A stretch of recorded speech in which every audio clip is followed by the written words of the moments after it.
Todo comenzó una noche de finales de otoño, cuando el viento de la sierra bajaba con furia a las calles de Madrid, azotando las ventanas de los coches aparcados y haciendo que los árboles se inclinaran como si intentaran susurrar secretos oscuros. Recuerdo que estaba cansado, había sido un día largo, con clientes malhumorados y carreras que apenas alcanzaban para pagar la gasolina. No estaba de humor para conversaciones triviales ni para lidiar con los típicos borrachos de madrugada que me solían tocar. Era una noche fría y húmeda, el tipo de noche en la que el aliento se condensa en pequeñas nubes que se disipan rápidamente en el aire.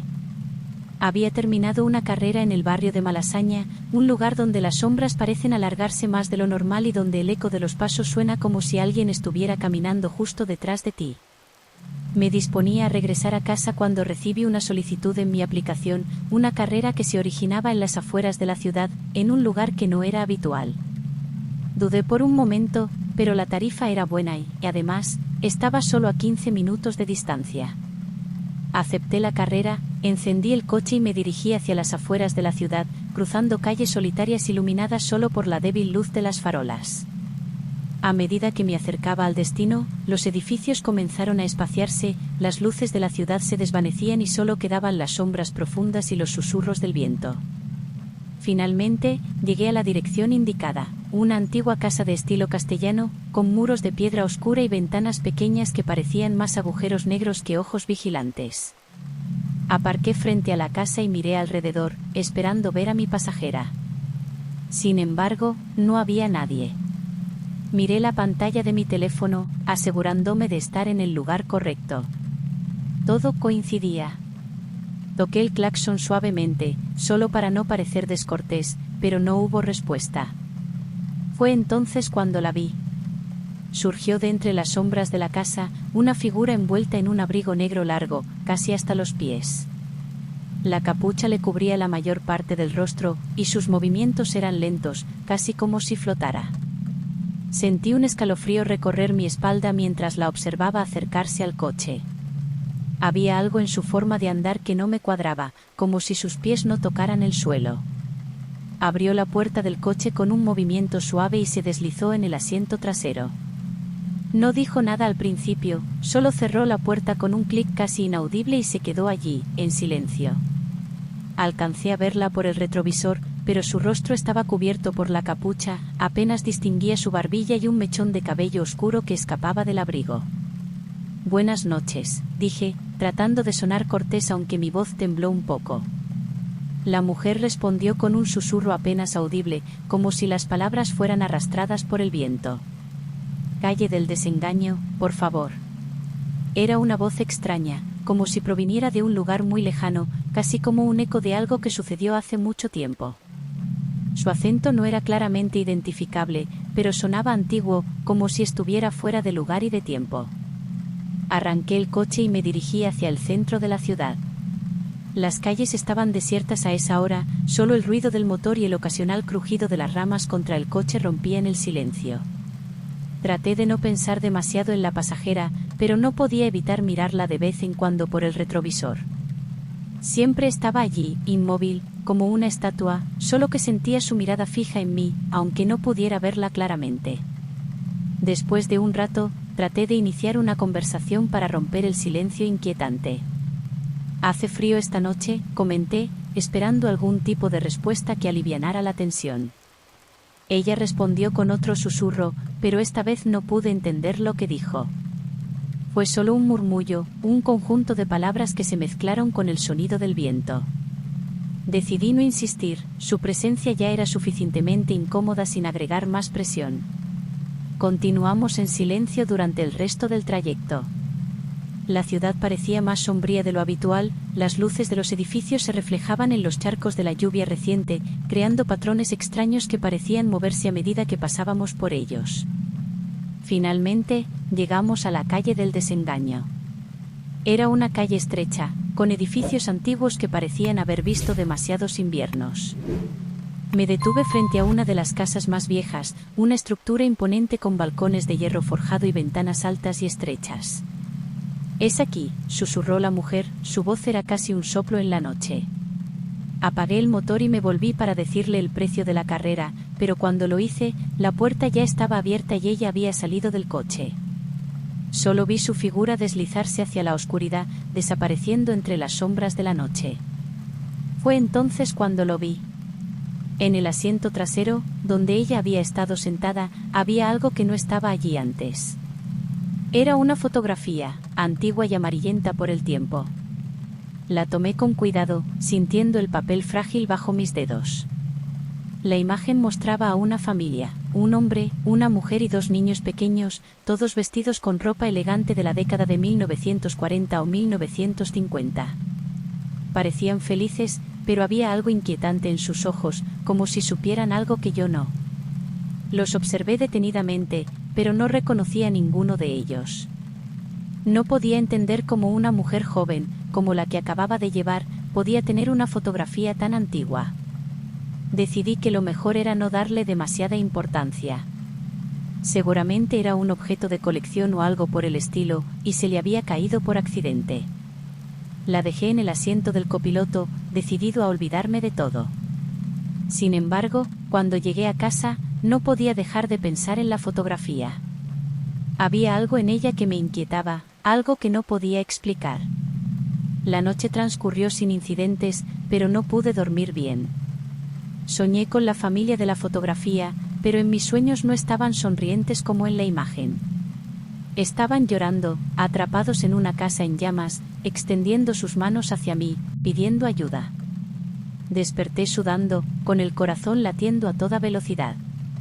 Pasaron varios días antes de que decidiera investigar. La curiosidad me estaba carcomiendo, y finalmente me convencí de que debía saber más sobre esa fotografía. No conocía a nadie que pudiera identificarla, así que decidí llevarla a una tienda de antigüedades en el barrio de Salamanca, donde conocí a un experto en objetos antiguos. Don Francisco era un hombre mayor, de esos que parecen haber vivido varias vidas y que conocen todos los secretos de la ciudad. Cuando entré en la tienda, el sonido de la campanilla en la puerta resonó en el ambiente cargado de polvo y el aroma a madera vieja. Don Francisco estaba detrás del mostrador, sus ojos pequeños y agudos me observaron con curiosidad cuando le mostré la fotografía. «Esto es interesante», murmuró, tomando la foto con cuidado. «No es común ver una fotografía en tan buen estado de esta época». «¿De qué época es?», le pregunté, tratando de no sonar demasiado ansioso. «Diría que de mediados del siglo pasado, quizás un poco antes».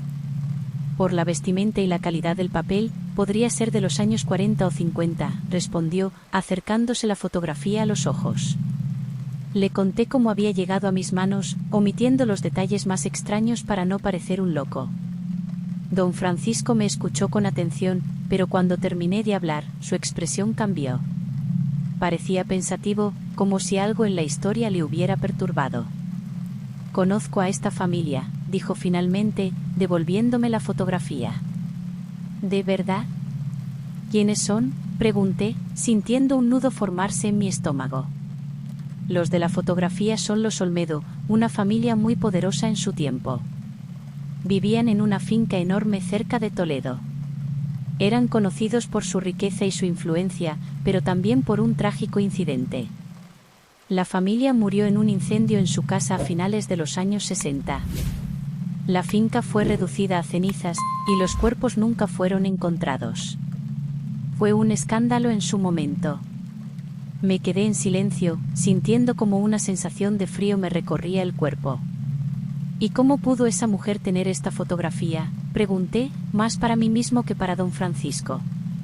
«No lo sé», respondió él, con una expresión grave en su rostro. «Pero si lo que dices es cierto, esta fotografía no debería existir.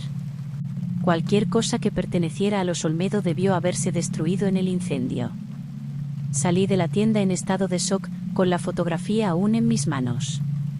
El aire de la calle se sentía más frío, más pesado, como si el peso de la historia que acababa de escuchar se hubiera materializado a mi alrededor.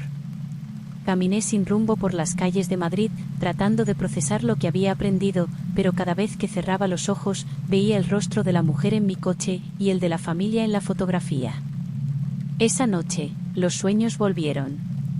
Esta vez, el incendio era más intenso, las llamas más voraces.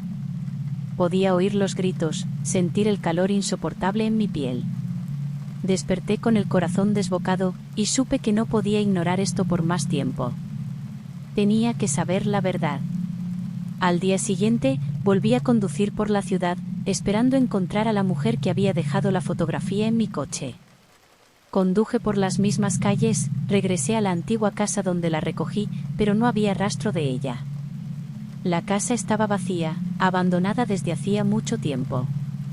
Las ventanas estaban rotas, y la puerta principal estaba asegurada con una cadena oxidada. Decidí visitar la finca Olmedo. Sabía que era una locura, pero no podía sacarme la idea de la cabeza. Conduje hasta Toledo, siguiendo las instrucciones que había encontrado en línea. La carretera estaba desierta, solo el ruido de las ruedas sobre el asfalto rompía el silencio. Finalmente, llegué a la entrada de la finca. Era un lugar desolado, con las ruinas de lo que alguna vez fue una gran casa señorial. Los muros de piedra negra aún se mantenían en pie, pero el techo había colapsado, y la vegetación había reclamado la mayor parte del terreno. Entré con cautela, sintiendo una presencia extraña en el aire. Todo estaba en silencio, excepto por el crujido ocasional de las ramas bajo mis pies. Me acerqué a lo que quedaba de la entrada principal, y allí, en el suelo, encontré algo que me hizo detenerme en seco. Era otra fotografía, igual a la que había encontrado en mi coche. La misma familia, la misma escena. Pero esta vez, la fotografía estaba carbonizada en los bordes, como si hubiera sido rescatada de las llamas.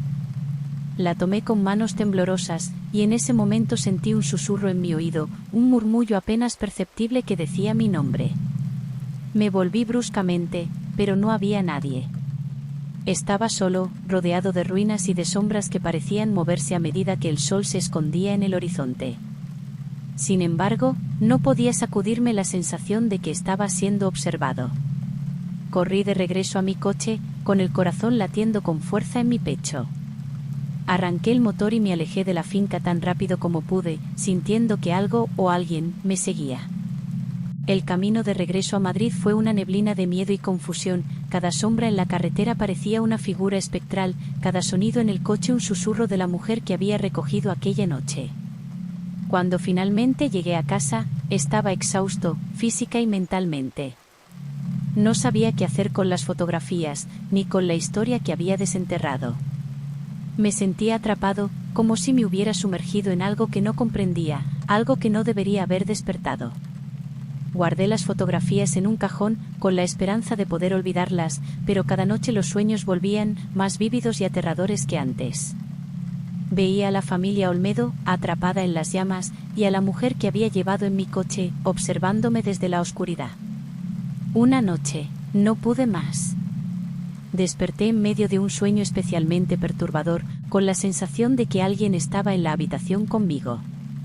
Encendí la luz, y allí, en la pared frente a mi cama, vi algo que me heló la sangre. Alguien había escrito mi nombre en la pared, con letras grandes y torcidas, como si hubieran sido grabadas con uñas. El miedo me invadió, y supe que no estaba solo. Corrí hacia el cajón donde había guardado las fotografías, decidido a deshacerme de ellas de una vez por todas, pero cuando lo abrí, las fotos habían desaparecido. Las busqué por toda la casa, pero no había rastro de ellas. Era como si nunca hubieran existido, como si toda la experiencia hubiera sido un mal sueño. Pero sabía que no era así. Algo me había seguido desde la finca, algo que no iba a dejarme en paz. Finalmente, decidí abandonar la ciudad. No podía seguir viviendo con la sombra de los Olmedos sobre mí. Me mudé a un pequeño pueblo en el norte, lejos de Madrid, lejos de cualquier cosa que pudiera recordarme esa noche.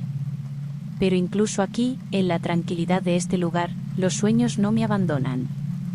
Sigo viendo las llamas, sigo escuchando los susurros.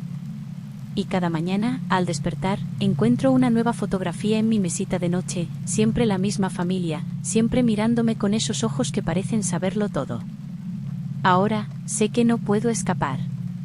Lo que desperté aquella noche es algo que no pertenece a este mundo, algo que no se conforma con dejarme en paz.